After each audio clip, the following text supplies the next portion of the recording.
Human beings can predict the future, and I am tired of that being viewed as a controversial thing. We can't see the future perfectly, but I also can't see into the landscape perfectly. I can only see so far. And there are things that can obscure part of the landscape, you know? The thing is that prediction is inherent to the nature of being, right? When we learn to do something, what we're doing is learning from past patterns and projecting it into the future via actions. Um, so, an example that's very simple is catching a ball.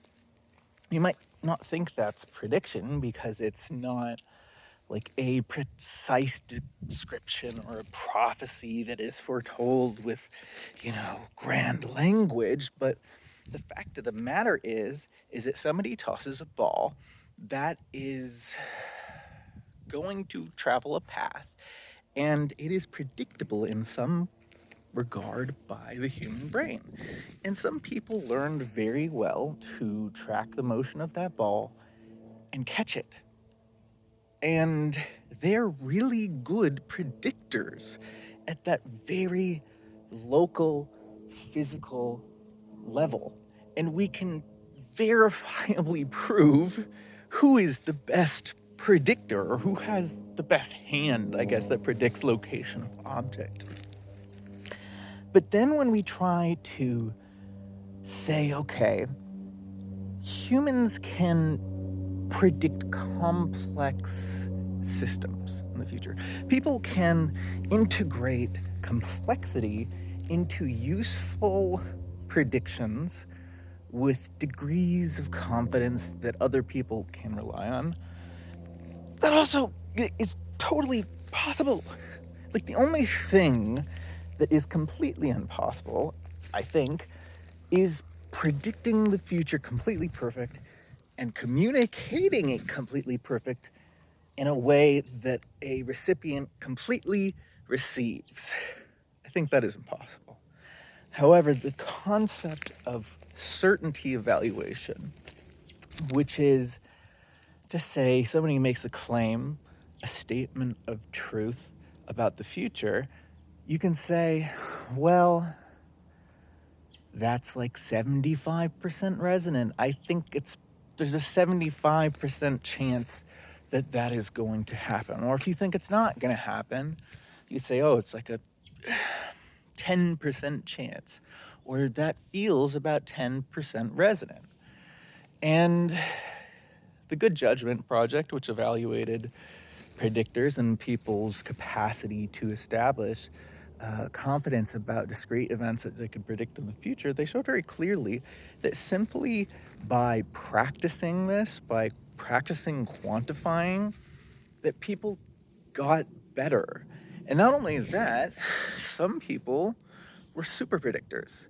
Just like with some people can catch balls better than other people because their brain somehow knows exactly where that ball is going to be, that some people are super predictors about systems at scale and about human things. And I view myself as being one of those people. I also, interestingly, am not a person who can catch a ball very well because I am not embodied. All of my intelligence is embedded into the language and math parts of my brain, and also the creative part of my brain. And I've never really learned to become a good predictor of where ball is. However, the thing that I continuously see over and over is that I predict the future. People tell me it will not happen very, very confidently that I am wrong. And it's usually on about a 3-year time scale. And so we have some sort of disagreement or argument, and then we part ways, and they forget about it. And then 3 years later, what I said comes to pass. and I speak to that person and they have no recollection. And if I'm lucky, sometimes I can pull up receipts and pull up the conversation. And that is the principle upon which I think we should integrate society. Right now, what we use prediction for at that scale is really dumb. It's just, will number go up? And to an extent, people can do that. And to an extent, people can also predict more complex things within companies about what will make the number profit go up. But I would argue that the brain has a greater capacity to predict more generally about things that are more generally useful to people, directly useful to people. And that if we have systems where we unleash our predictive capacity, not just upon will number go up, but more general things like in natural text, just being able to say that something is going to happen and this is how confident that I think this is going to happen. And we write that down and we use that as a signal. In 2017, that was just the foundation of what inspired me for the last 5 years. Is just that really basic concept that, oh, wait, we live in one timeline. It really seems like we live in one timeline.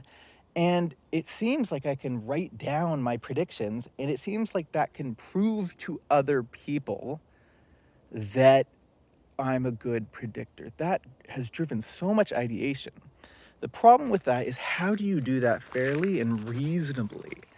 And I studied for so long all the different ways that you could do it because there are so many different fault points. And then eventually I ended up on generative language models, essentially reading in, massive volumes of human predictions, and then forming from that a generative vision of the collective expectation of the future, right? And then weighting the different predictors by how accurate they are over time. And I put a lot of my heart and soul into that. And recently, people have really connected with the generative language models aspect of it.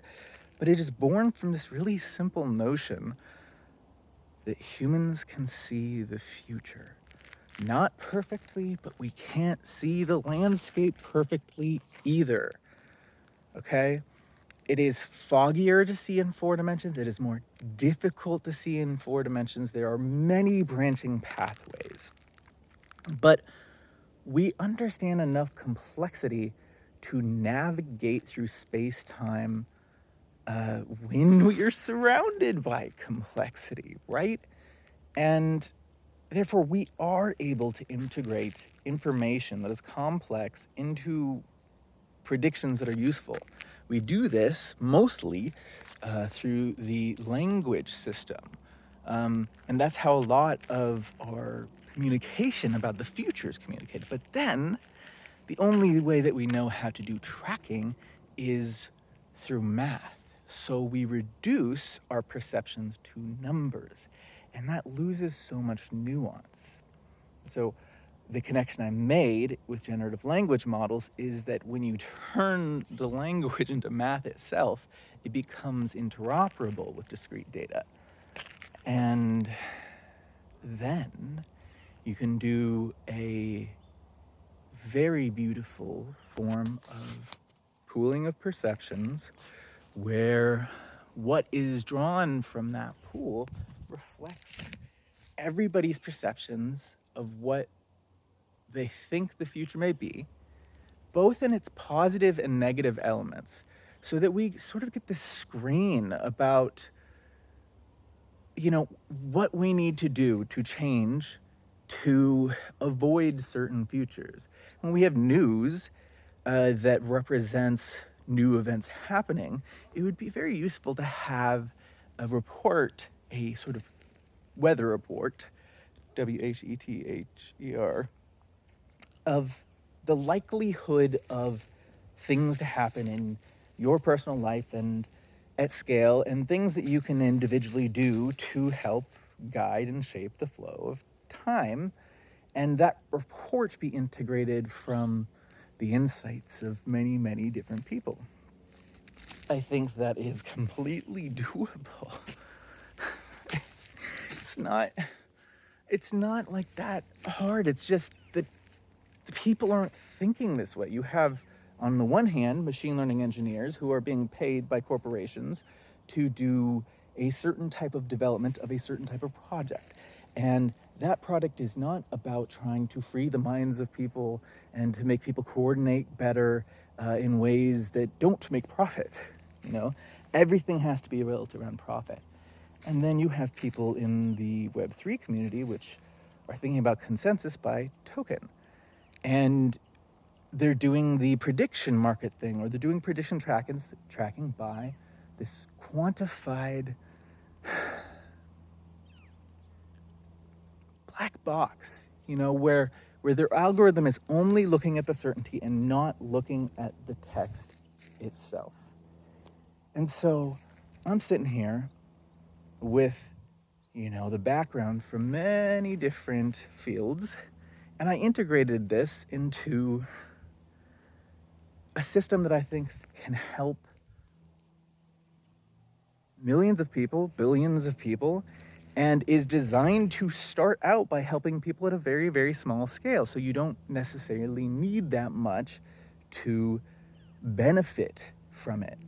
You know, I benefit from interacting with this generative model and storing my predictions over time and reflecting upon them over time.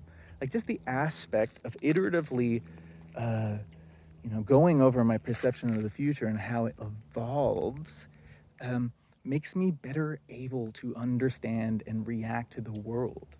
I'm not really surprised that often by news anymore because I have a pretty good model of the way things go. And I think that if other people had better models of the way things go, they would not be so afraid by the sensationalist news that gets exposed to them and all of the terrible predictions that get thrown at them by pundits. So, summary: human beings can see into the future. Some are better than others, and we can't do it perfectly, but we also can't see perfectly. The eagle sees better than us. So, just wanted to share that. Thanks for listening.